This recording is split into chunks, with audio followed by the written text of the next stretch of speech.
ഞാനൊരു 4 മണിക്കൂറോളായി നമ്മുടെ ഡിവൈൻ്റെ അവിടെ വന്ന് കിടക്കണേ. ഇത്രയും വലിയൊരു ബ്ലോക്ക് ഈ ഹൈവേയില് എന്നും അതെ. ഇതാണ് ഇവിടുത്തെ അവസ്ഥ. കാലങ്ങളായിട്ട് തന്നെ തുടർന്നുകൊണ്ടിരിക്കണേ. NH-ന്റെ അത്രയും വലിയ അനാസ്ഥനായി നടക്കണേ. കാരണം ഇവിടെ മുഴുവൻ ബ്ലോക്കായിട്ട് വണ്ടികള് മണിക്കൂറുകളോളം ഇവിടെ നിൽക്കുകയാണ് വണ്ടികൾ. ഞാൻ തന്നെ ഒരു മരണാവശ്യമായിട്ട് പോകാൻ വേണ്ടി നിൽക്കണതാ.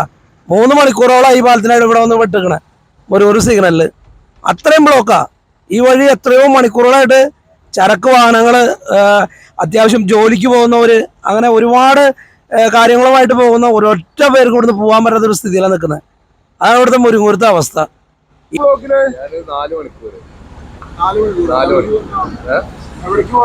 ഇത് പെരുമ്പാവൂർക്ക് 4 മണിക്കൂറായി. മൂത്ര വയ്ക്കാനോ ഒന്നിനൊന്നും പറ്റിയിട്ടില്ല. ബാംഗ്ലൂരിൽ നിന്ന് ഇന്നലെ 2 മണിക്കൂറാണ്. അവിടെ ഇങ്ങോട്ടെത്താം അങ്ങനൊന്നും വന്നിട്ടില്ല. പക്ഷേ തൃശ്ശൂര് തൊട്ട് മാലിയേക്കര തൊട്ട് ഇതുവരെ ബ്ലോക്ക്. ഒരു போல கண்ணும் சித்திட்டு. இந்த ப்ளாக்ல 5 மணி நேரம் பக்கமா இருக்குது. 5 மணி நேரமா நின்று இருக்கோம்.